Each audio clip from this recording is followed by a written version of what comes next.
Good morning, everybody. Yes, we are live now. Welcome to GS Gyan Society.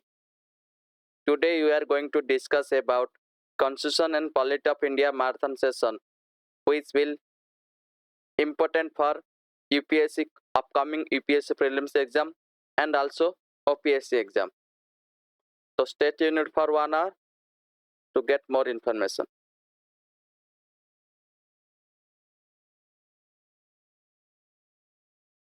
Okay, first question is given. Which of the following are the extra constitutional and extra legal device for securing cooperation and coordination between the states in India? Okay, statement 1 दिया है the national development council, statement 2 दिया है the governors conference, statement 3 दिया है zonal council, statement 4 दिया है inter state council. तो इनमें से कौन सा जो कि एक्स्ट्रा कॉन्स्टिट्यूशनल डिवाइस है?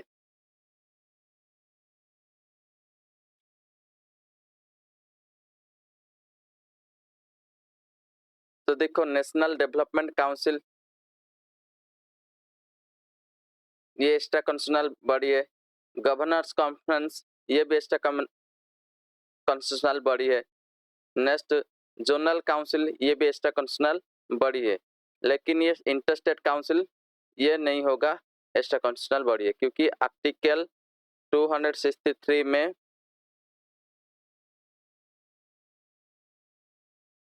इसके बारे में इंटर स्टेट काउंसिल के बारे में लिखा है। तो ऑप्शन बी हो जाएगा इसका right answer. Question number 2, which of the following are the matter on which the constitutional amendment is possible only with the ratification of full legislature not less than one half of the states? इनमें से कौन सा legislation को amendment करने के लिए half of the state का rectification जरूरत है? स्टेटमेंट 1 दिया इलेक्शन ऑफ प्रेसिडेंट, स्टेटमेंट 2 दिया है representation of states in parliament, statement 3 दिया है list in the 7th schedule, statement 4 दिया है abolition of legislature council in the state.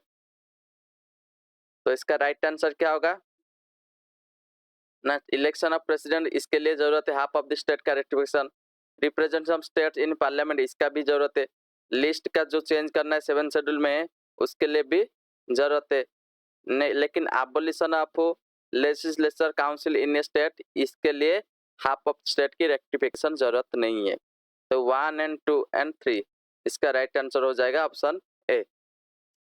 Question number 3, article 156 of the Constitution of India provides that a governor shall hold office for a term of 5 years from the date on which he enters upon his office.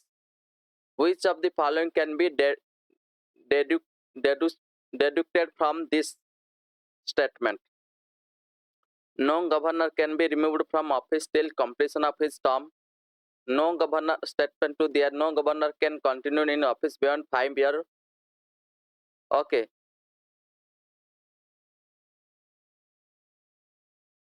इसका right answer क्या होगा? ना इसका right answer होगा option D, क्योंकि दोनों statement क्या है? सही नहीं है। क्योंकि देखो ये स्टेटमेंट 1 स्टेटमेंट क्यों गलत है? क्योंकि आर्टिकल 156 में लिखा है कि ना गवर्नर शुड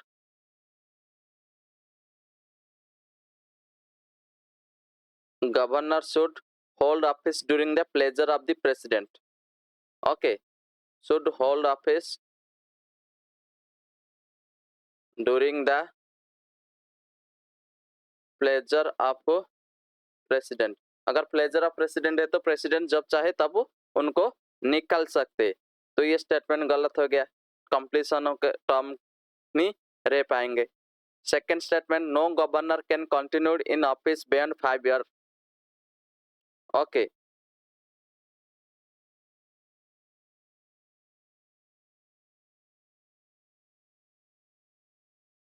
तो ये beyond not continue beyond 5 years दिया है। याद रखो, जब तक उनका सक्सेसर नहीं आता है, गवर्नर का नेक्स्ट गवर्नर नहीं आता है, तब तक ये गवर्नर क्या करते, ना वो ऑफिस को होल्ड करते, तो बैंड 5 ईयर भी ये कंटिन्यू कर सकते। तो ये दोनों स्टेटमेंट गलत हो गया।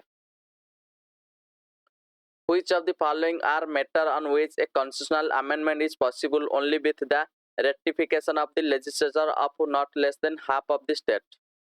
इनमें से कौन सा constitutional amendment करने के लिए हाफ ऑफ द स्टेट की रेक्टिफिकेशन जरूरत है? इलेक्शन ऑफ प्रेसिडेंट, पहले भी किया था, representation of state in parliament, any list in the 7th schedule, abolition of state legislative council. तो इसका राइट आंसर क्या हो जाएगा? ऑप्शन ए ये किया था, इसका रिपीट हो गया है। ओके, मूव करते हैं नेक्स्ट क्वेश्चन को। What is not explicitly stated in the constitution of India but followed as a convention? इनमें से कौन सा स्टेटमेंट जो कि कॉन्स्टिट्यूशन में मेंशन नहीं है लेकिन इसको कन्वेंशन मतलब ट्रेडिशनली पहले से भी करके आ रहे हैं? ऑप्शन ए दिया है, the finance minister is to be member of lower house.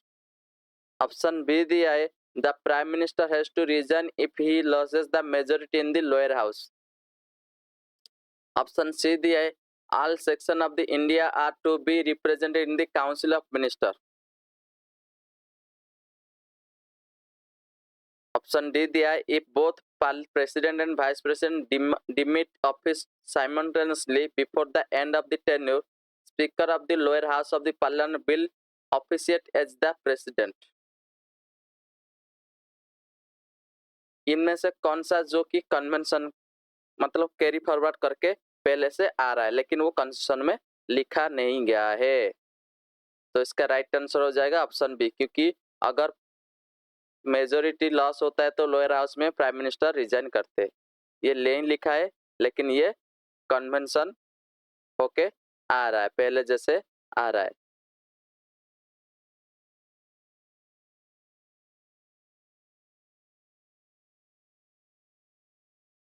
Next 6 number question, which of the following was not proposed by the 7th third constitutional amendment in the area of panchayat raj? इनमें से कौन सा जो कि 7th third constitutional amendment में proposed नहीं है? Option A दिया, 30% seat in the all elected rural local bodies will be reserved for women candidate at all level। Okay, statement B दिया है, the state will constitute their finance commission to allocate resource to panchayat Raj institution. Statement 3 दिया है, सी दिया है, the panchayat Raj functionary will be disqualified to hold their office if they have more than 2 children। Okay, set option दे दिया है, the election will be held in 6 month time if panchayat Raj bodies are superseded और dissolved by the state government। तो इसका right answer क्या होगा ना? इसका राइट आंसर हो जाएगा ऑप्शन सी, क्योंकि कहाँ पे भी ये स्टेटमेंट नहीं लिखा है 2 चिल्ड्रन के मोर देन होने से यहाँ पे डिस्क्वालीफाई हो जाएंगे ऑफिस को होल्ड करने में। बट याद रखो, ये जो 2 चिल्ड्रन रूल ना, ये कितने स्टेट में, जैसे एमपी हो गया, हरियाणा हो गया, उड़ीसा हो गया, ओके, और उसके साथ आंध्र प्रदेश हो गया, राजस्थान हो गया, okay.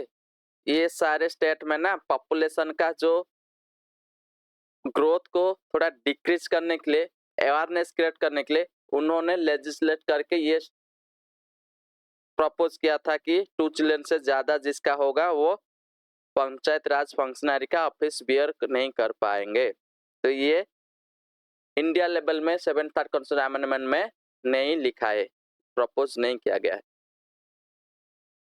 Question number 7, given below are 2 statement, one are labelled assertion and other labelled reason. ये तो आपको पता ही है। नेक्स्ट, assertion क्या दिया है ना, reservation of 33% of seat for women in parliament and state legislature does not require any constitutional amendment. Okay, reason दिया है, political parties contesting election can allocate 33% of seat they contest to women candidate without any constitutional amendment. Okay इनमें से कौन सा statement सही है? पहले देखते हैं इंडिविजुअली दोनों स्टेटमेंट सही है या नहीं है।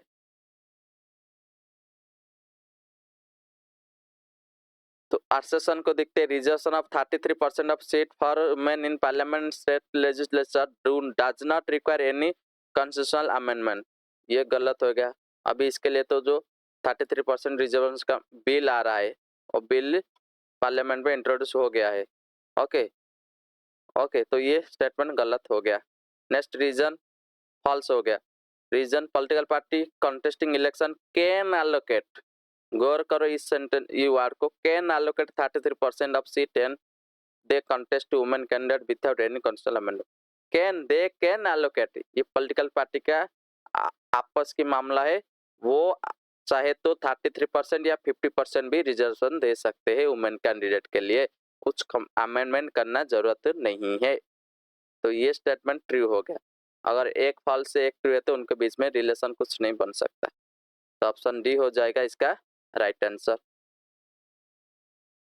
Question number 8, which of the following are stated in the constitution of India, इनमें से कौन सा जो कि कॉन्स्टिट्यूशन ऑफ इंडिया में लिखा गया है? The president shall not be member of either house of the parliament. Statement 2 लिखा है the parliament shall consist of president and 2 houses. तो इसका राइट आंसर क्या होगा?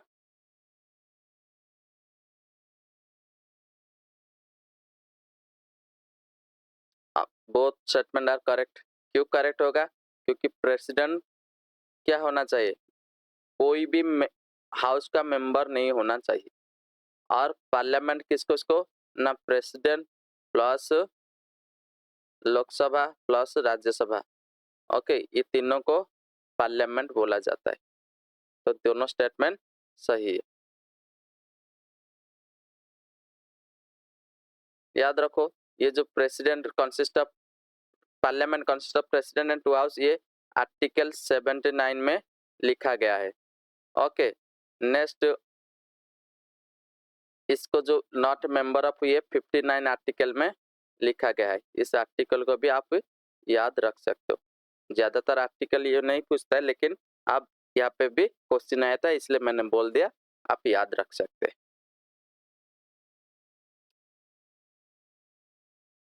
Question number 9, in the following quotation, we the people of India having solemnly resolved to constitute India into a sovereign socialist secular democratic republic and to secure to its all citizens justice social economic and political liberty to a liberty of thought expression belief faith and worship equality of status of and opportunity to promote among them all fraternity assuring dignity of individual and unity and the integrity of the nation। तो यहाँ पे जो यहाँ पे preamble का लिखा है, in our constituent assembly this X, okay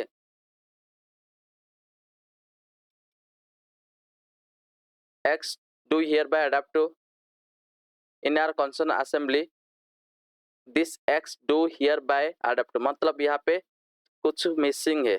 to adopt and enact give ourselves this constituent X stands for, यहाँ पे एक्स दिस जो वहां पे लिखा था ना, this do hereby adopt to concern, तो यहाँ पे जो एक्स लिखा है एक्स के बदले क्या हो सकता है? ये प्रियम्बल का पूरा कॉपी पेस्ट उठा के एग्जाम में पूछ लिया है। तो याद रखो यहाँ पे 26 जो एनेक्ट कब हुआ था?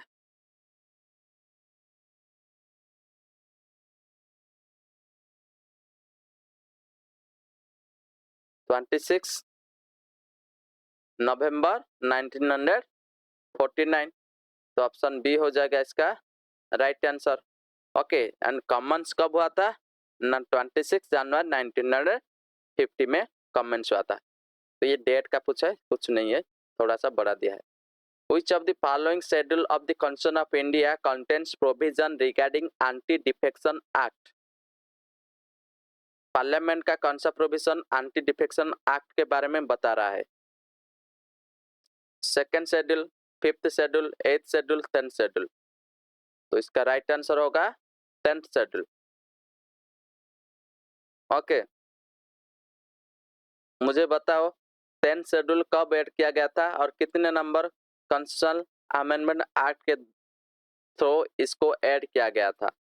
कमेंट में बता सकते हो।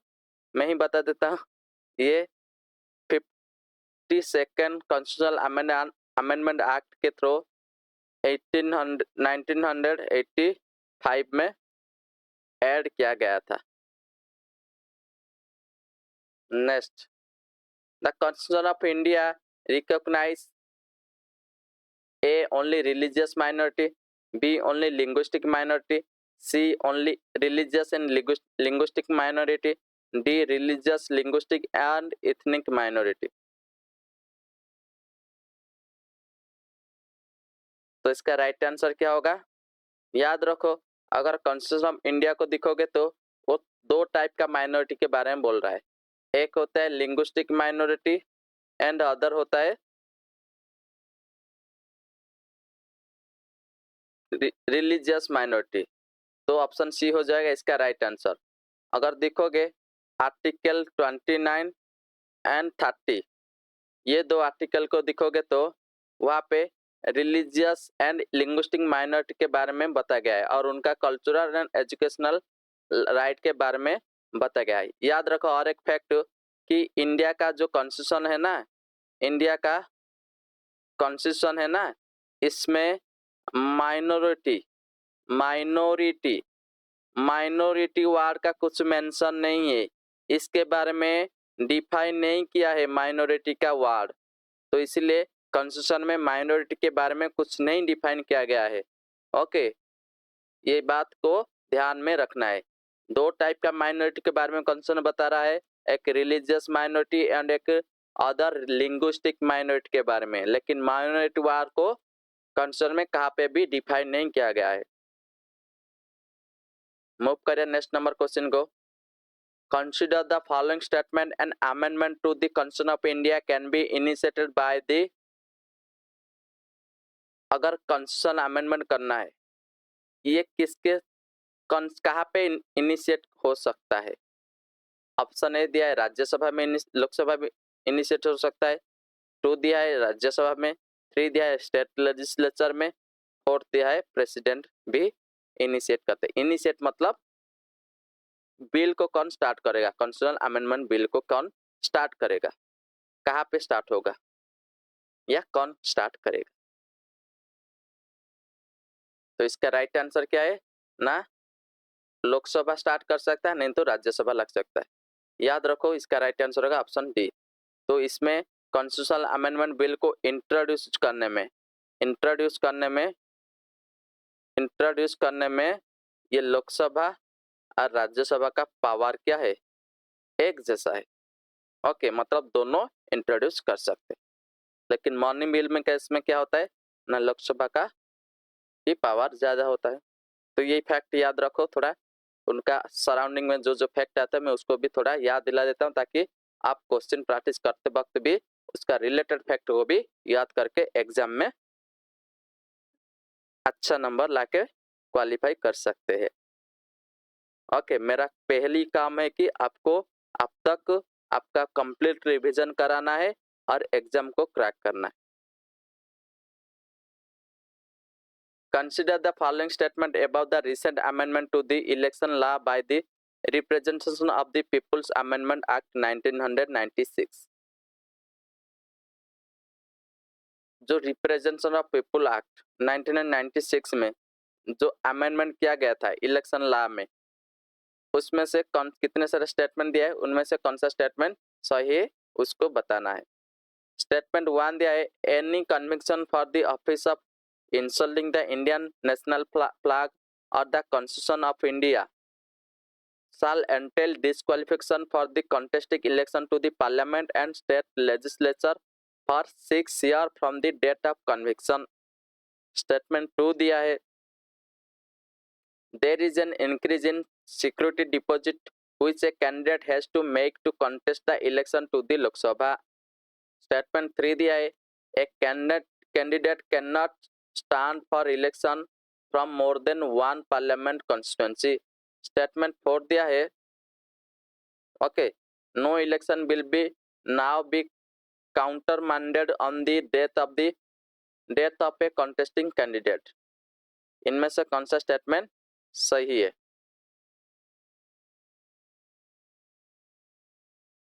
तो याद रखो, any conviction for offense of insulting Indian national flag, constitution of India, shall entail disqualification of contesting election to parliament and state legislature for 6 years from the date of conviction.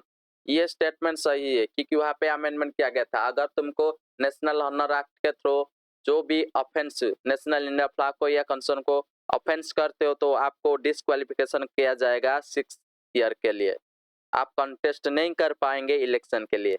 Statement 2 दिया है, there is an increase in security deposit. Yes, there is an increase in security deposit. क्यों increase किया गया था?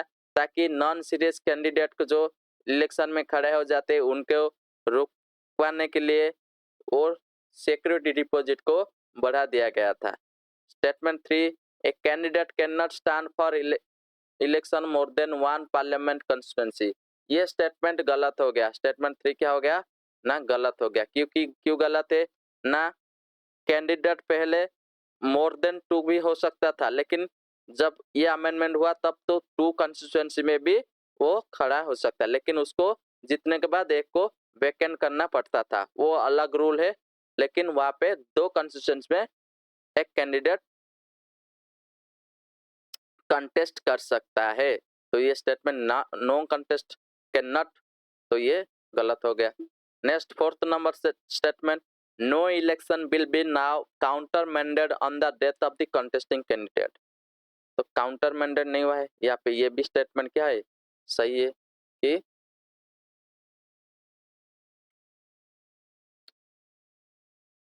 तो option क्या हो जाएगा 1, 2 एंड 4 इसका राइट आंसर हो जाएगा. Question number 14, the 7th Constitutional Amendment Act 1992 refers to the, ये जो 7th Constitutional Amendment 1992 में हुआ था, इनमें से चारों स्टेटमेंट से किसको रिफर्स करता है? ऑप्शन ए दिया, generation of gainful employment for the employed and the underemployed man and women in rural area.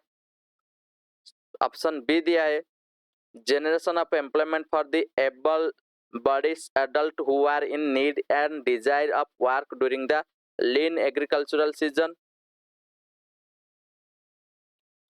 Option C दिया, laying the foundation for the strong and vibrant panchayat raj institution in the country. Option D दिया है, guarantee of right of life, liberty and security of person, equality before law and equal protection without discrimination. तो इसका right answer हो जाएगा option C, क्योंकि 7th Constitutional amendment act जब पास हुआ था तब वो इंडिया में एक strong and vibrant panchayat Raj institution का बॉर्न हुआ था. तो स्टेटमेंट 3 हो जाएगा correct answer.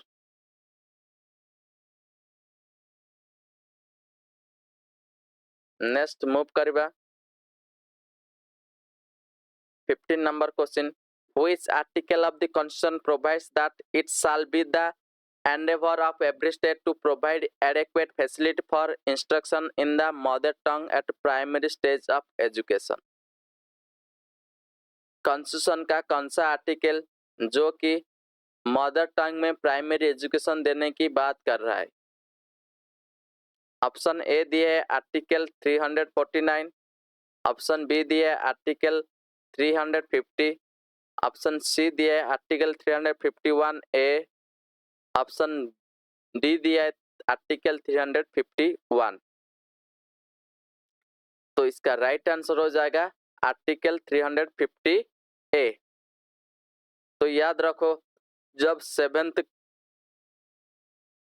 Constitutional amendment act आया था 1956 में, तब यहाँ पे मदर टंग में सारे स्टेट को इंस्ट्रक्शन दिया गया था कि आप मदर टंग में इंस्ट्रक्शन देना पड़ेगा। आप मदर टंग में इंस्ट्रक्शन देना पड़ेगा सारे प्राइमरी स्टेज का एजुकेशन में। ओके, तो वहाँ पे ये 7th कॉन्स्टिट्यूशन अमेंडमेंट एक्ट में इसको 350A को ऐड किया गया था। याद रखो, इसका भी आर्टिकल है, मैं इसके बारे में भी एक एक लाइन बोल देता हूँ। ओके, देखो आर्टिकल 349 में लिखा है कि special procedure for enactment of certain law relating to language. तो यहाँ पे लैंग्वेज के बारे में कुछ लॉ के बारे में स्पेशल प्रोसीजर जो के बारे में बताया गया है। आर्टिकल 350 में बताया गया है कि language to be used in representation for redress of grievance. तो यहाँ पे लैंग्वेज को यूज कैसे करना है ना, ग्रीवेंस रिड्रेसल में आप लैंग्वेज को यूज कर सकते हैं। आर्टिकल 351 में लिखा है कि directive for development of Hindi language. तो ये हिंदी लैंग्वेज के डेवलपमेंट के बारे में बता रहा है। तो थोड़ा सा मैंने बोल दिया, मूव करते हैं नेक्स्ट क्वेश्चन को। Question number 16, which one of the following statement correctly designs the 4th schedule of the constitution of India. India का जो 4th शेड्यूल है ना, उस शेड्यूल के बारे में कौन सा करेक्टली डिस्क्राइब करता है उसके कॉन्स्टिट्यूशन ऑफ इंडिया का, उसके बारे में स्टेटमेंट दिया है। ऑप्शन ए दिया है, it list the distribution of power between the union and the state. Option B दिया है, it contains the language listed in the constitution. Option C दिया है, it contains the language listed in the constitution. Option D दिया है, it allocates seats in the council of state. तो इसका right answer हो जाएगा ऑप्शन डी। याद रखो, 4th schedule of constitution allocation of seat to council of state और that is Rajya Sabha. Rajya Sabha के बारे में बता रहा है, राज्यसभा में कितना सीट allocation होगा उसके बारे में ये 4th शेड्यूल इंफॉर्मेशन देता है। मूव कर क्वेश्चन नंबर 17। ओके, यहाँ पे कॉन्स्टिट्यूशन के बारे में दिया है एक साइड, और उसका अमेंडमेंट कब हुआ था उसके बारे में दिया है।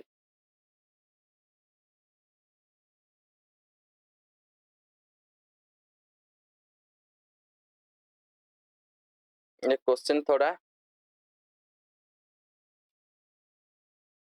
मिक्स हो गया है, तो मैं इसको सीक्वेंस में पढ़ता हूँ, आप ध्यान से सुनो। क्वेश्चन को दिखोगे तो थोड़ा मिक्स हो गया है, इसलिए ये टाइपो एरर है, मिक्स हो गया इसलिए आपको अच्छे से पता नहीं चलेगा। यहाँ पे देखो, द कॉन्स्टिट्यूशन ऑफ 69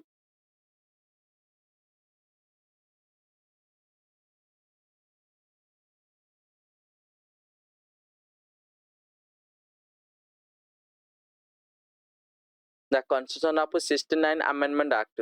ये 69 अमेंडमेंट एक्ट यहाँ पे थोड़ा ऊपर नीचे हो गया है। तो ये 69 amendment act establishment of state level rent tribunal, state level tribunal. यहाँ पे बी देखो, the constitution of 7th 5th amendment act 1994, no reservation for schedule caste in panchayat. Okay, ये मिक्स हो गया थोड़ा, ध्यान देखो। The constitution of 18th panchayat in village 18th amendment act 2000। Next D number दिया है, constitution of 83rd amendment act 2000। Okay, इसका दिया है 83, यहाँ पे 83, वहाँ पे 18। ओके, इसका they accepting the recommendation of finance. 3rd number दिया है विलेज और at other local level, constitution of panchayat in village और एट लोकल लेवल।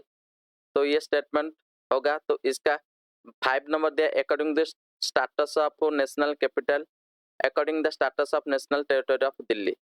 तो याद रखो, मैं इसको यहाँ पे इस स्टेटमेंट को आराम से लिख देता हूं ताकि तुमको समझ में आ जाएगा। ए में दिया है 69th कॉन्स्टिट्यूशनल अमेंडमेंट एक्ट 1991। यहाँ पे 1 में दिया है, 1 में क्या दिया है,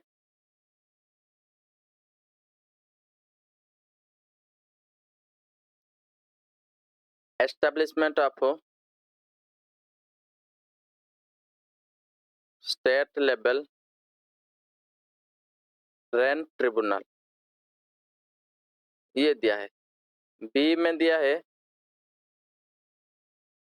constitution of 75th amendment act, constitution amendment act 1994। इसका सेकंड स्टेटमेंट दिया है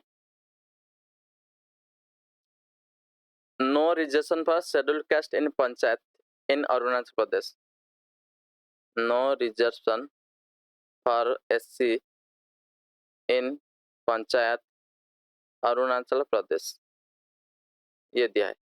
सी स्टेटमेंट दिया है 18th amendment act, 18th constitutional amendment act 2000। Okay, इसका थर्ड स्टेटमेंट दिया है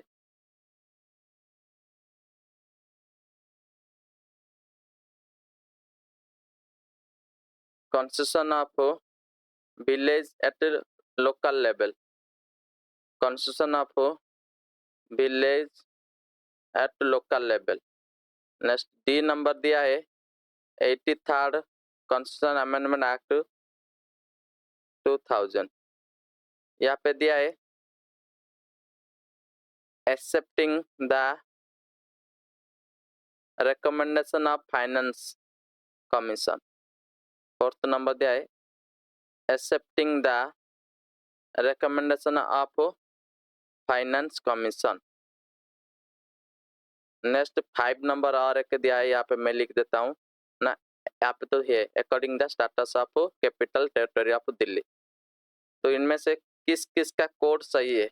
देखो 69th अमेंडमेंट एक्ट में क्या हुआ था ना, 69 अमेंडमेंट एक्ट में 1991 में दिल्ली को नेशनल कैपिटल टेरिटरी का एक्ट मिला था, तो ए का 5 हो गया, ए का क्या हो गया, 5 हो गया।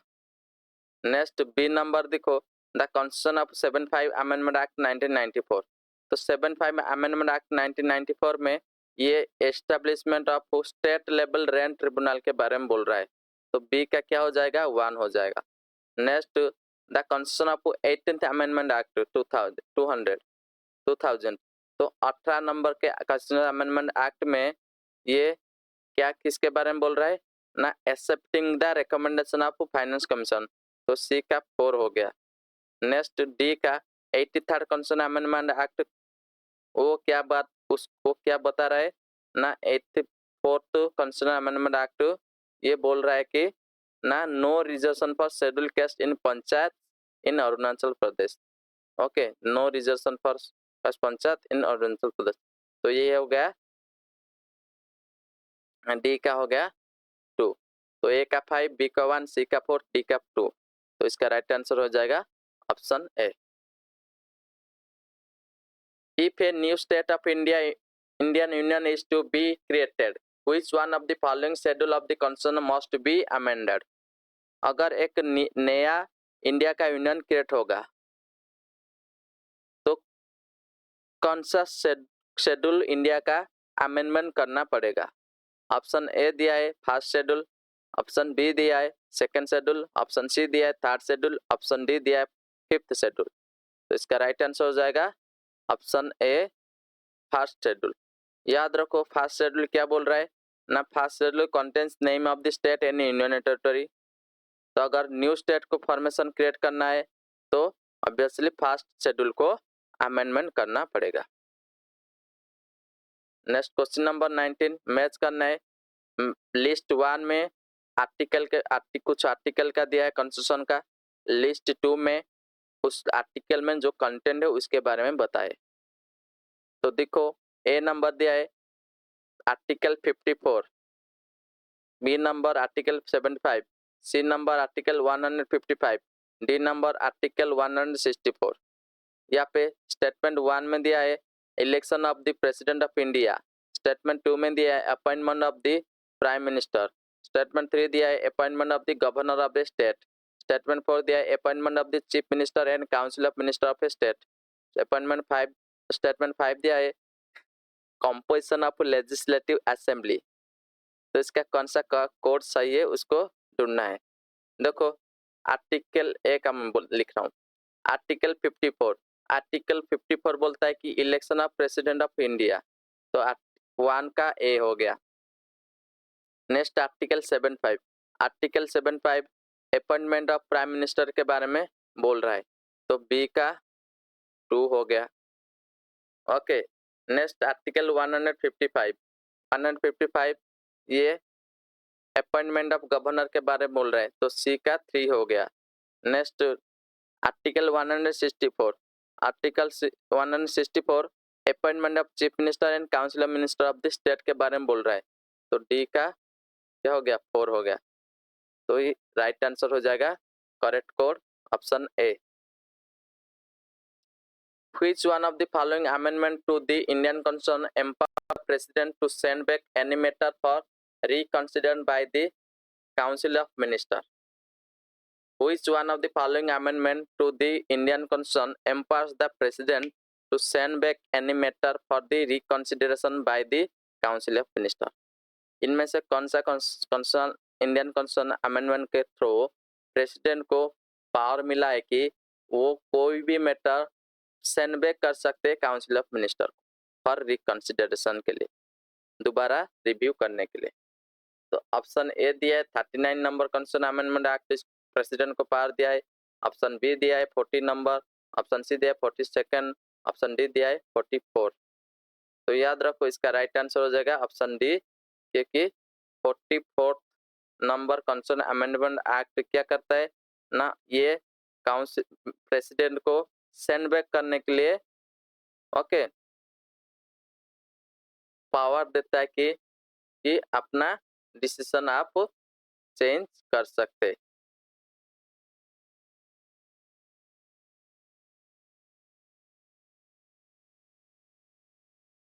याद रखो प्रेसिडेंट जो भी मैटर ना काउंसिल ऑफ मिनिस्टर दिया होंगे उनको प्रेसिडेंट क्या करेंगे सेंड बैक कर सकता है, लेकिन फिर से अगर वही काउंसिल ऑफ मिनिस्टर वही लेटर कोई फिर से प्रेसिडेंट के पास वही लेजिस्लेशन को प्रेसिडेंट के पास फिर से भेज दिया, तो अभी क्या करेंगे ना प्रेसिडेंट मस्ट एक्सेप्ट करना पड़ेगा, वो उसको एक्सेप्ट करना पड़ सकता है।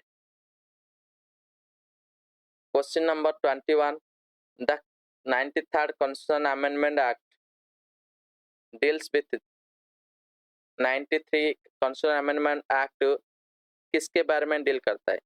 ऑप्शन ए दिया है कंटिन्यूएशन ऑफ रिजर्वेशन फॉर सेंडबैक classes in the government employment, option B free and compulsory education for all children between the age of 6 and 14 year, option C दिया है reservation of 30% post for women in government recruitment, option D दिया है allocation of more number of parliamentary seats for recently created state। तो article 93 किसके बारे में बोल रहा है ना, article 93 free and compulsory education for all children between the age of 6 and 14 year.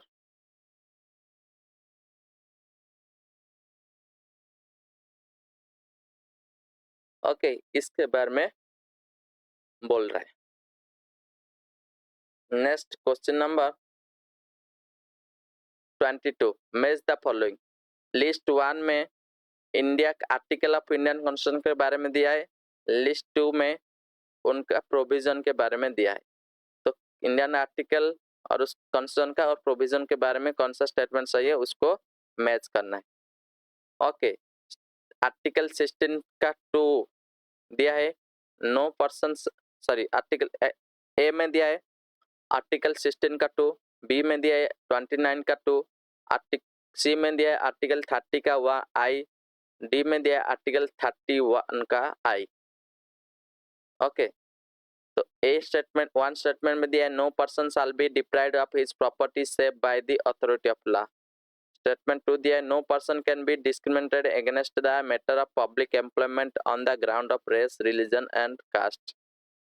Statement 3 दिया है all minority whether based on religion और language shall have to be established and administer educational institution of their choice. Statement 4 दिया है no citizen shall be denied admission into any educational institution maintained by the state or receiving state aid or ground of religion, race, caste, language or any of them. इनमें से कौन सा code है जो correctly match है? तो देखो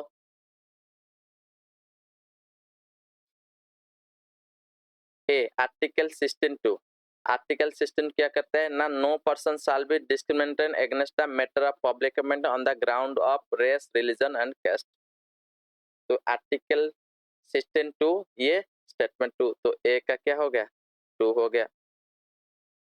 next article 29(2) article 29(2) क्या करता है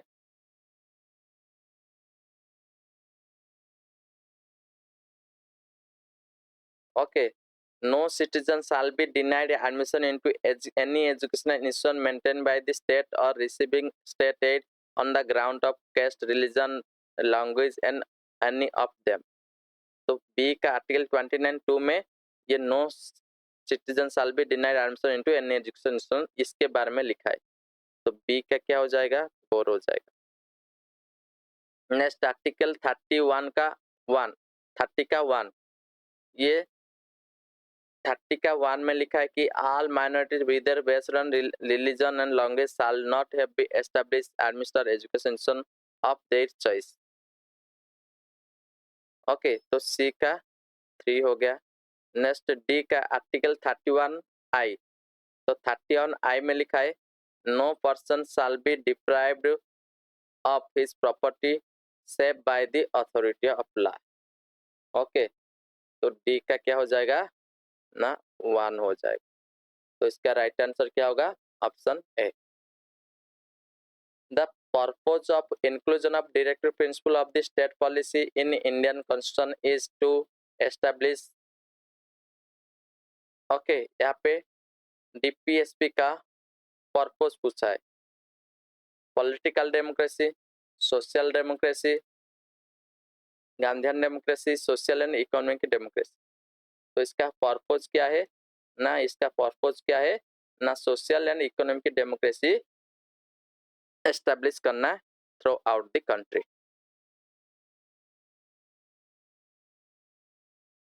ओके मुझे कमेंट में बताओ कि पॉलिटिकल डेमोक्रेसी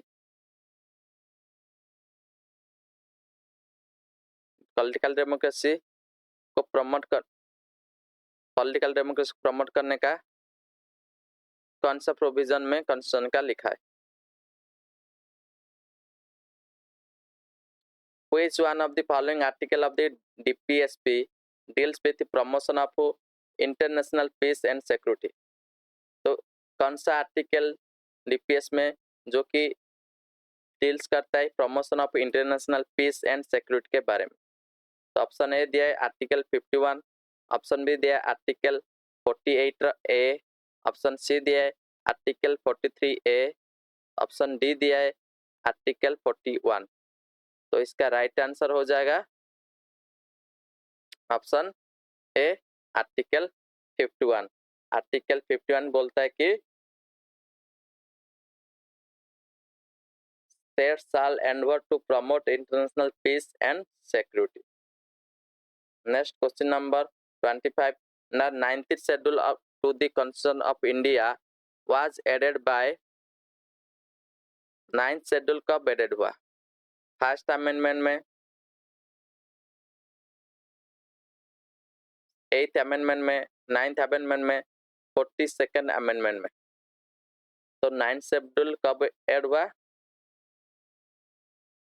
ना याद रखो जब फर्स्ट अमेंडमेंट एक्ट आया था तब 9th शेड्यूल ऐड हुआ था 1951 में। ओके जब फर्स्ट अमेंडमेंट आया था ना 1951 में वहाँ पे 9th शेड्यूल ऐड हुआ था, नहीं तो ओरिजिनल में 8th शेड्यूल ही था कॉन्स्टिट्यूशन में। Question number 26, under which article of Indian constitution did the president give assent to the ordinance on electoral reforms when it was sent back to him by the union cabinet without making any changes?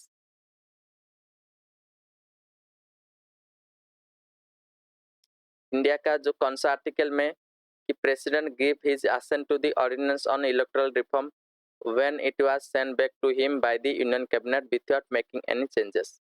Article 121 में, article 122 में, article 123 में, article 124 में। तो president का ordinance power कौन सा आर्टिकल में है ना? प्रेसिडेंट का ऑर्डिनेंस पावर याद रखो आर्टिकल 102 में, 1 2 3। तो ऑप्शन सी हो जाएगा इसका right answer. Under which article of Indian constitution did the president make reference to the supreme court to seek the court's opinion on the constitutional validity of the election commission's decision on deferring the Gujarat assembly election? Okay, तो Gujarat election कौन सा आर्टिकल में लिखा है कि president of India supreme court का opinion सीख कर सकते?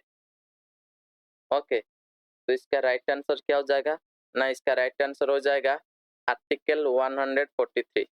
तो आर्टिकल 143 में लिखा है कि president the power of president to consult supreme court regarding the constitutional validity of any matter. तो यहाँ पे election matter specially Gujarat election के बारे में दिया है, तो एनी मैटर में प्रेसिडेंट कंसल्ट कर सकते हैं कॉन्स्टिट्यूशनल वैलिडिटी के पॉइंट ऑफ व्यू से। तो ये आर्टिकल 143 में मेंशन किया गया है। Which of the following article of Indian Constitution provides that it shall be the duty of the Union to protect every state against external aggression and internal disturbance? इनमें से कौन सा आर्टिकल में बोला गया है कि किस स्टेट का ड्यूटी है टू प्रोटेक्ट करना, स्टेट सेंटर का ड्यूटी है टू प्रोटेक्ट करना स्टेट को against external aggression and internal disturbance? तो याद रखो ये आर्टिकल 355 में मेंशन है कि स्टेट का ड्यूटी है, यूनियन का ड्यूटी है to protect every state against external aggression and internal disturbance. Okay, next move करें। नेक्स्ट नंबर, ये डायरेक्ट क्वेश्चन है इसलिए मैं इसको एक्सप्लेन नहीं कर रहा हूँ। क्वेश्चन नंबर 29 मैच करना है। ओके, लिस्ट 1 में दिया है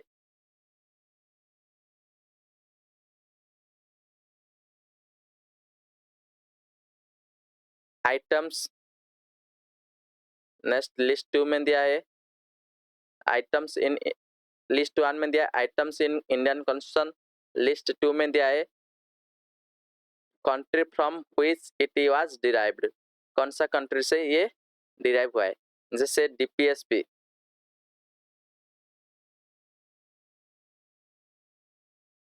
ओके, मैं डायरेक्ट कर लेता हूँ, ये इजी क्वेश्चन है। ओके, डीपीएसपी, डीपीएसपी कहाँ से लाया है ना? डीपीएसपी आयरलैंड से लाया है, तो ए का 3 हो गया। Next fundamental right, fundamental right कहाँ से लाया है? Fundamental right United state of America से लाया है। Okay, next concurrent list, concurrent list ये कहाँ से लाया है? कॉन्करेंट लिस्ट कौन सा कंट्री से लाया है ना? ऑस्ट्रेलिया से। Next D number, India as a union of state,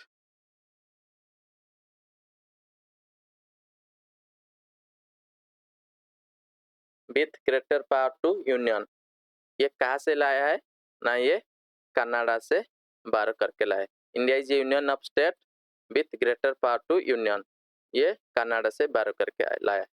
तो ए का 3, बी का 5, सी का 1, डी का 2, तो ये आंसर हो जाएगा option A. Which one of the following constitutional amendment are related to raise the number of member of Lok Sabha to be elected from the state? Which one of the following amendment are related to raising the number of member of Lok Sabha to be elected from the state? कौन सा constitutional amendment के through member of Lok Sabha का जो number raise करने के बात किया जा रहा था?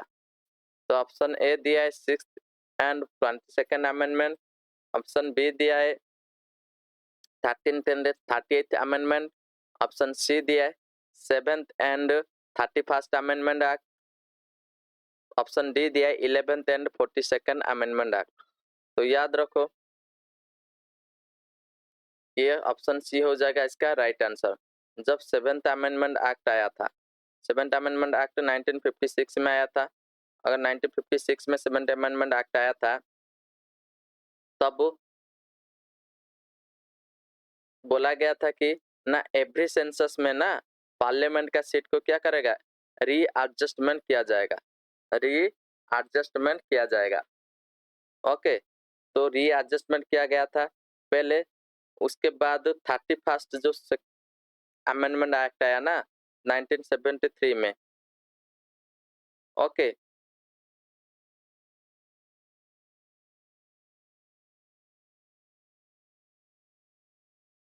तो वहां पे जो अपर लिमिट को ना पार्लियामेंट का जो सीट का अपर लिमिट को 500 से 525 को बढ़ा दिया गया था। तो ये अपर लिमिट को चेंज किया गया था। पहले अपर लिमिट 1973 से पहले 500 था, लेकिन 73 के बाद ये 525 हो गया लोकसभा का सीट। तो इसको थोड़ा बढ़ा दिया गया था, वो अलग बात है। उसके बाद वहाँ पे 2001 से वो उसको फ्रीज किया गया है। उसके बाद से 2026 में वो डिसाइड किया जाएगा कि उसका सीट चेंज होगा या वैसे ही फ्रीज रहेगा। Next, which one of the following schedule of the Indian Constitution lists the name of the state and specifies their territory? कौन सा शेड्यूल है जो कि इंडियन स्टेट के बारे में एंड इसकी टेरिटरी के बारे में बात कर रहा है? इसका राइट आंसर होगा ऑप्शन है फर्स्ट शेड्यूल। ये बार बार क्वेश्चन रिपीट हो रहा है। Which one of the following statement correctly describe the fourth schedule of the Indian Constitution? Indian constitution का फोर्थ शेड्यूल कौन सा डिस्क्राइब करता है? तो ये भी स्टेटमेंट बार बार हो रहा है। फोर्थ शेड्यूल क्या कहते हैं ना, allocation of seats to the upper house व राज्यसभा या council of state. Next question number 33, which one of the following article of Indian Constitution of India says that executive power of the every state shall be exercised as not to impede or prejudice the exercise of executive power of the union? कौन सा article ये executive के power बारे में बोल रहा है? And executive power of the state shall not be exercise as not to be impede or prejudice the exercise of the executive power of the union. State का जो एग्जीक्यूटिव पावर है ना, वो यूनियन का एग्जीक्यूटिव पावर को impede नहीं करेगा, prejudice नहीं करेगा। वो कौन सा आर्टिकल में लिखा है?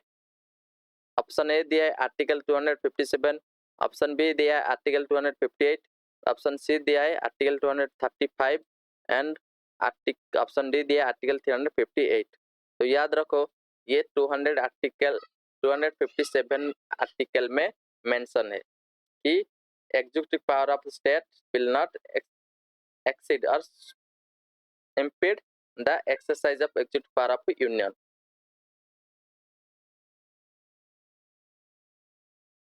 याद रखो 257 में तो बोल दिया, 258 में भी क्या है उसके बारे में थोड़ा लिखो। तो यहाँ पे पावर ऑफ यूनियन के बारे में बोला है, power of union. Okay, power of union to confer power on the state in certain cases, to confer power of states in certain cases। Next article 355 में तो लिखा है, ये पहले भी डिस्कस किया था, duty of union to protect state against external aggression and internal disturbance, इसके बारे में दिया है। नेक्स्ट आर्टिकल 358 में दिया है कि suspension of provision of article 19 during emergency, ये suspension of provisions of article 19 during emergency, तो ये आर्टिकल 358 में मेंशन किया गया है। तो ये हो गया इसके बारे में थोड़ा सा extra information. Question number 34, match करना लिस्ट 1 के साथ लिस्ट 2 के। लिस्ट 1 में क्या दिया है ना, आर्टिकल ऑफ द कॉन्स्टिट्यूशन के बारे में दिया है। ओके, लिस्ट 2 में क्या दिया है, उसका प्रोविजन के बारे में दिया है। ओके, यहाँ पे मैं article 1, article 14, article 15, article 17, okay, article 16 D में आर्टिकल, ये थोड़ा अरेंज में ये क्वेश्चन थोड़ा बड़ा हो जाता है ना, इसलिए अपने आप स्क्वीज हो जाता है, तो रिलेटिवली ये क्या हो जाता है, डिसऑर्गेनाइज हो जाता है। ओके, तो मैं ध्यान रखूंगा नेक्स्ट क्लास से इसके ऊपर थोड़ा ऑर्गेनाइज करके, इस लिस्ट वाले ये जो लॉन्ग क्वेश्चन होता है ना, ये लंबा थोड़ा बड़ा क्वेश्चन होता है ना, उसको थोड़ा ध्यान रखूंगा, नहीं तो आपको दिक्कत हो रही है कि कहाँ पे क्या लिखा है पढ़ने में। तो मैंने सिंपल बोल देता हूँ, लिस्ट 1 में लिखा है आर्टिकल 14, बी में लिखा है आर्टिकल 15, सी में लिखा है आर्टिकल 16 एंड डी में लिखा है आर्टिकल 17। उसी तरह का लिस्ट 2 में लिखा है, स्टेटमेंट 1 में लिखा है, the state shall not discriminate against any citizen on the grounds only of religion, caste, race, sex, place of birth or any of this term. Second statement में लिखा है लिस्ट 2 का, the state shall not deny to any person equality before law or the equal protection of law within the territory of India. Statement 3 दिया है, untouchability is abolished and its practice in any form is forbidden. Statement 4 में दिया है, thus there shall be equality of opportunity for all citizens in matter relating to employment, appointment of the office of under the state code, under the state. तो देखो इसका statement 1 का article 14 में क्या लिखा है, ये तो सीधा सीधा आप भी क्या कर सकते हैं, लिख बता सकते हैं। आर्टिकल 14 में क्या लिखा है ना, the state shall not deny any person equality before law or equal protection of law within the territory of India. तो ये हो गया स्टेटमेंट नंबर 2। आर्टिकल 15 में क्या लिखा है, आर्टिकल 15 में क्या लिखा है,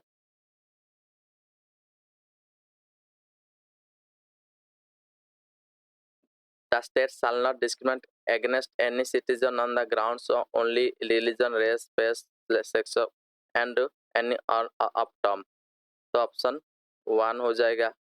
नेक्स्ट आर्टिकल 16 में क्या लिखा है, आर्टिकल 16 में लिखा है,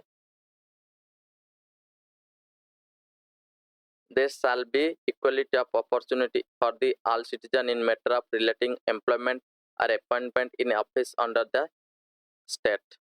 तो ये हो जाएगा 4। नेक्स्ट डी का क्या देखो, आर्टिकल 17 में क्या लिखा है ना, आर्टिकल 17 में untouchability is abolished and it's practice in any form is forbidden. तो ये हो जाएगा डी का 3। तो इसका राइट आंसर होगा ए का 2, बी का 1, सी का 4, डी का 3। तो इसका राइट आंसर होगा ऑप्शन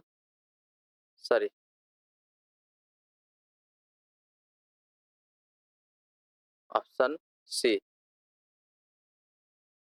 ये नहीं होगा और नहीं होगा, ऑप्शन सी होगा इसका right answer. Question number 35, which article of Indian Constitution says no child below the age of 14 years shall be employed to work in a factory or mines or engaged in any other hazardous employment? कौन सा article बोलता है कि no child below the age of 14 years shall be employed to work in any factory or mines or engaged in any other hazardous employment.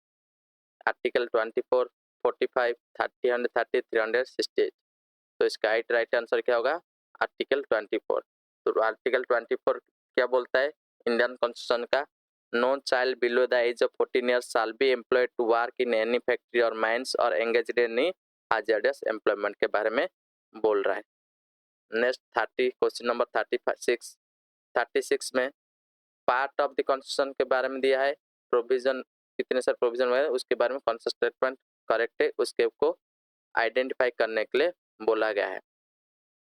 Statement 1 में दिया है part 9 of the constitution of India provide the panchayat Raj and was inserted by the constitution amendment act 1992। Statement 2 दिया है Part 9A of the Constitution of India concerns provision of municipality and the Article 243Q envisages two type of municipality, a municipality council and a municipality corporation for every state। तो इनमें से कौन सा statement सही है? तो देखो statement 1 part 9 of the constitution of India provision for panchayat Raj inserted in constitution amendment act 1992। तो ये स्टेटमेंट 1 क्या हो जाएगा? ये करेक्ट है। Next statement 2 part 9A of the Indian constitution provision for municipality and article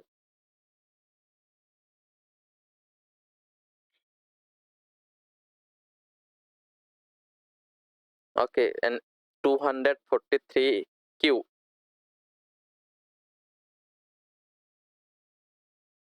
ये स्टेटमेंट क्या हो गया ना? गलत हो गया।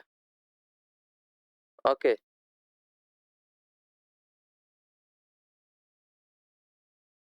Seventh for constitution amendment act क्या करता है ना? एडेड किया तो पार्ट 9A का उसका नाम टाइटल देगा municipality. Okay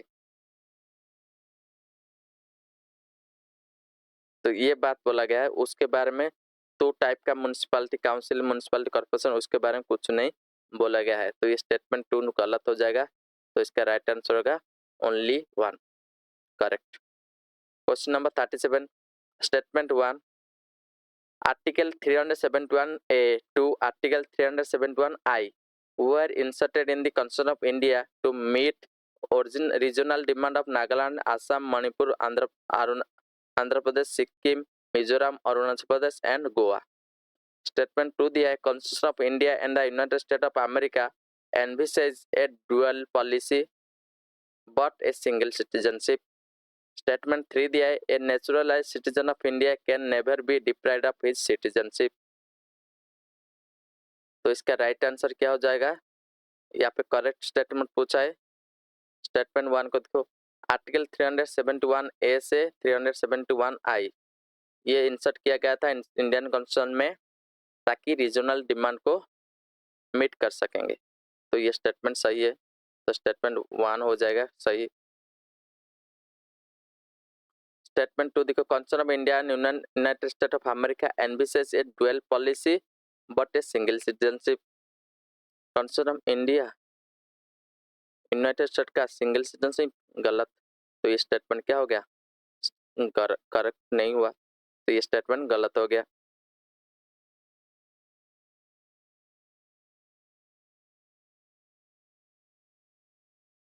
A natural citizen of India can never be deprived of his citizenship।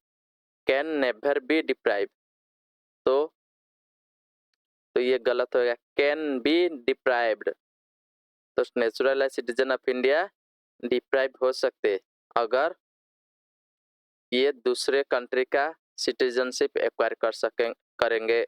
नहीं तो और क्या है इनका सिटीजनशिप बाय फ्रॉड हो सकता है और फ्रॉडुलेंट मीन के ये सिटीजनशिप एक्वायर किया है तो उस केस में भी उनका सिटीजनशिप डिप्राइव हो सकता है। तो ये थर्ड स्टेटमेंट भी गलत हो गया। तो ओनली 1 तो D is the right answer. The constitution 98th Amendment Act is related to 98th Amendment Act related to option A दिया है empowering the centre to levy the appropriate service tax. Option B दिया है the constitution of national judicial commission. Option C दिया है readjustment of electoral constituency on the basis of population census 2001। Okay, option C D दिया है the demarcation of new boundary between state. तो 98 constitution amendment याद रखो, national judicial commission के बारे में बात किया है। Okay,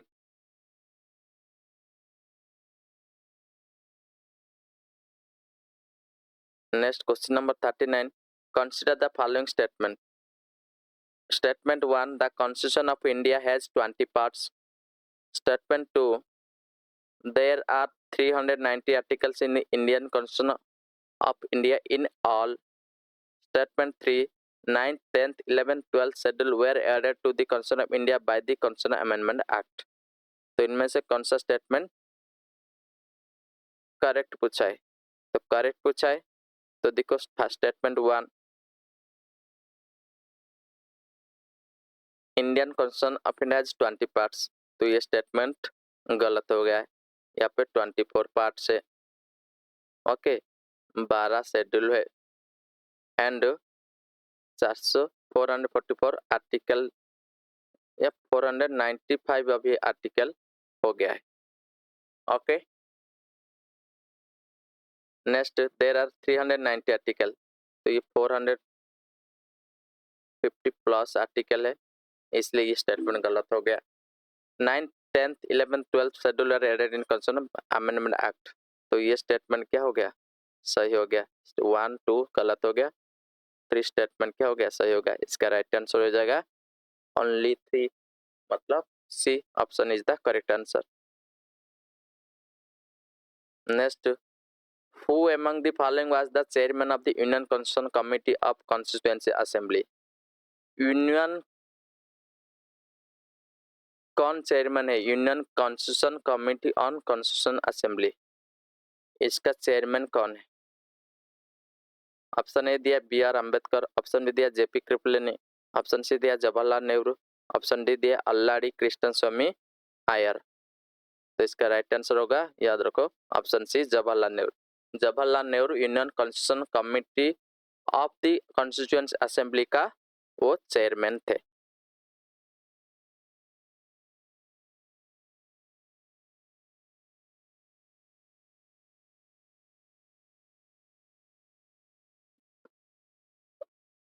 next question number 41, which one of the following subject is under the union list in the 7th schedule of constitution of India? इनमें से कौन सा जो कि यूनियन लिस्ट के अंडर है? ओके, 7th शेड्यूल के लिस्ट में मेंशन किया गया है। ऑप्शन ए दिया regulation of labour and safety in mines and oil field, option B दिया एग्रीकल्चर, ऑप्शन सी दिया फिशरी, ऑप्शन डी दिया पब्लिक हेल्थ। तो इसका राइट आंसर हो जाएगा option A regulation of labour and safety in mines and oil field. तो याद रखो, एग्रीकल्चर क्या है? एक स्टेट लिस्ट है और ये एंट्री नंबर 14 से मेंशन है। फिशरी क्या है? फिशरी क्या है? ये भी स्टेट लिस्ट है, एंट्री नंबर 21 में मेंशन किया है। नेक्स्ट पब्लिक हेल्थ, ये भी स्टेट लिस्ट है। ओके, ये एंट्री नंबर 6 में मेंशन किया है। ओके, लेकिन ये जो यूनियन लिस्ट में ये यूनियन लिस्ट का जो एंट्री नंबर 55 में मेंशन किया है। Next question number 42, what does the 104th constitution amendment bill related to? ये जो 104th कॉन्स्टिट्यूशन अमेंडमेंट बिल का किसके साथ रिलेशन है? ऑप्शन ए दिया है abolition of legislative council in certain state, option B दिया है introduction of dual citizenship for person of Indian origin living outside India, option C दिया है providing quota to social and educational backward classes in private educational institution, option D दिया है providing quota for religious minority in this service under this central government. तो इसका right answer क्या हो जाएगा? इसका राइट आंसर है option C providing quota to socially and educationally backward classes in private educational institution. ये बिल 104 कॉन्स्टिट्यूशन अमेंडमेंट बिल में इसके बारे में डिस्क्राइब किया गया था। Question number 43, which one of the following commission was set up in pursuance of a definite provision under an article of the Constitution of India? Option A दिया university grant commission, option B दिया है national human right commission, option C दिया है election commission, option D दिया है central vigilance commission. तो इसका right answer होगा option C, election commission of India was set up pursuant of definite provision under article of the Constitution of India। याद रखो constitution में लिखा है इसलिए election commission of India establish किया गया था। जैसे कि आर्टिकल 324 में लिखा है इसलिए कॉन्स्टिट्यूशन इलेक्शन कमीशन एक बॉडी एस्टेब्लिश किया गया, लेकिन बाकी के सारे जो है उनके बारे में नहीं लिखा है इसलिए वो कॉन्स्टिट्यूशन का पार्ट नहीं है। Question number 44, consider the following statement: free and compulsory education to the children of 6 to 14 year age group by the state by the 76 amendment to the Constitution of India। Statement 2 दिया है सर्व शिक्षा अभियान seek to provide computer education even in rural area। Statement 3 दिया है education was included in the concurrent list by the 42nd Amendment Act 1976 to the Constitution of India। इनमें से कौन सा statement which of the following statement given are correct पूछा है। Okay तो option A दिया है, स्टेटमेंट 1 दिया है free and compulsory education to children 6 to 14 years age group by the state by the 76 amendment to the constitution of India. तो ये statement क्या हो गया, गलत हो गया। ये 86 कॉन्स्टिट्यूशनल अमेंडमेंट एक्ट के थ्रू ऐड किया गया था, not 76। Sarva Shiksha Abhiyan 6 to provide computer education even in rural areas. तो ये स्टेटमेंट क्या है, सही हो सकता है। Education was included in the concurrent list by the 42nd amendment act 1976। Education को कंकरेंट लिस्ट में डाला गया था 42nd अमेंडमेंट, ये भी सही है। तो 2, 3 आर करेक्ट, तो ऑप्शन सी हो जाएगा इसका right answer. Question number 45, which one of the following amendment act seek that the size of the council of minister at the centre and in A state must be not exceed 15% of total number of member in the Lok Sabha and the total number of member of the legislative assembly of the state respectively. तो जो council of minister ना, council of minister 15% से ज्यादा नहीं होगा, Lok Sabha and assembly state legislative assembly इनका जो strength है ना उससे 15% से कम ही होगा, नॉट एक्सीड 15% दिया है। तो ये कौन सा कॉन्स्टिट्यूशन अमेंडमेंट से ये डिसाइड किया गया था, तो याद रखो ये 91st कॉन्स्टिट्यूशन अमेंडमेंट में डिसाइड किया गया था।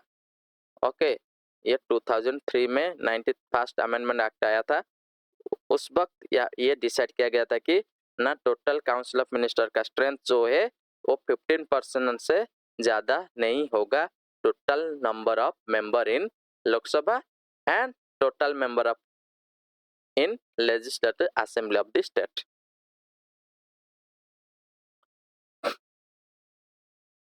Question number 46, which one of the following are included in directive principle of the state policy।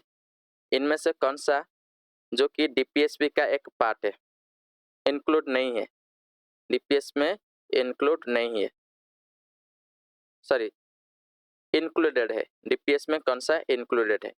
Option statement 1 दिया है prohibition of trafficking in human beings and forced labour. Statement 2 दिया है prohibition of consumption except for medical purpose of intoxicating drinks and of other drugs which are injurious to health। इन दोनों statement से कौन सा include है DPSP में, तो इसका राइट आंसर हो जाएगा ऑब्वियसली ओनली 2, क्योंकि ये क्या trafficking human beings and forced labour ये फंडामेंटल राइट में मेंशन है, लेकिन ये डीपीएसपी में मेंशन है। मुझे इस आर्टिकल का नंबर बता सकते हो, डीपीएस में कौन सा नंबर आर्टिकल में ये मेंशन है स्टेटमेंट 2 वाला, आप मुझे कमेंट में बता सकते हो। Which schedule of Constitution of India contains special provision for administration and control of scheduled area in several states? कौन सा शेड्यूल ऑफ कॉन्स्टिट्यूशन मेंशन किया special provision of administration and control of schedule area in several state? Okay, option A दिया third schedule, option B दिया fifth schedule, option C दिया seven schedule, option D दिया ninth schedule. तो याद रखो ये fifth schedule क्या बोलता है ना, special provision for administration and control of schedule area के बारे में बात कर रहा है। Okay, question number 48, under which of the following constitution of India as Constitution Amendment Act 4 languages were added to the list of languages under the 8th schedule of Constitution of India, thereby raising the number to 22? Okay, कौन सा constitution amendment act के through 4 language को add किया गया था 8th schedule में, जिसके result में total number of schedule language 22 हो गया था? तो इसका राइट आंसर है ऑप्शन ए क्या है, constitution amendment act 90th amendment act, option B दिया है 91st constitution amendment act, option C दिया है 92nd, ऑप्शन डी दिया है 93rd कॉन्स्टिट्यूशन अमेंडमेंट एक्ट। तो याद रखो यहाँ पे 92nd कॉन्स्टिट्यूशन अमेंडमेंट एक्ट के थ्रू 4 लैंग्वेज को 8th शेड्यूल में ऐड किया गया था, जिससे कि वो क्या हो गया ना 22 लैंग्वेज हो गया था। याद रखो कौन सा 92 अमेंडमेंट में बोडो हो गया, संताली,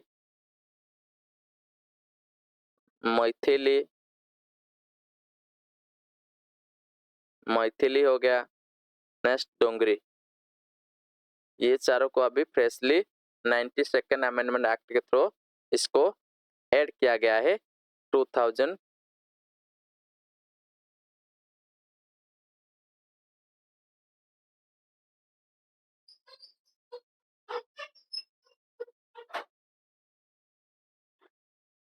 ओके 3 में।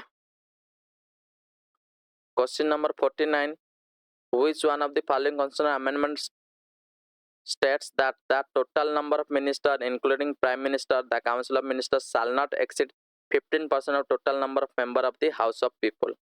ये तो भी पढ़ाया था, तो इसका राइट आंसर होगा 91st constitutional amendment act 2003। with reference to the Constitution of India, consider the following: fundamental right, fundamental duty, DPSP। Okay, इनमें से कौन सा प्रोविजन है जो कि fulfilled social assistance programme launched by the government of India? तो याद रखो ये DPSP में है, national assistance programme launch, national social assistance programme launch by government of India, ये DPSP के थ्रू ही इम्प्लीमेंट किया गया था। तो ऑप्शन 3 हो जाएगा इसका राइट आंसर। आज के लिए हम इतना ही क्वेश्चन करते हैं। ओके, नेक्स्ट हम कल को 51 से स्टार्ट करेंगे। ओके, अभी क्लास 1 आवर लगभग 1 आवर हो गया है, तो यहाँ पे रहने देते। नेक्स्ट कल को रिमेनिंग पार्ट को पॉलिटी एंड इंडिया का कॉन्सेप्ट का स्टार्ट करते। तो this is for today. Okay, thank you, bye, see you, have a good day.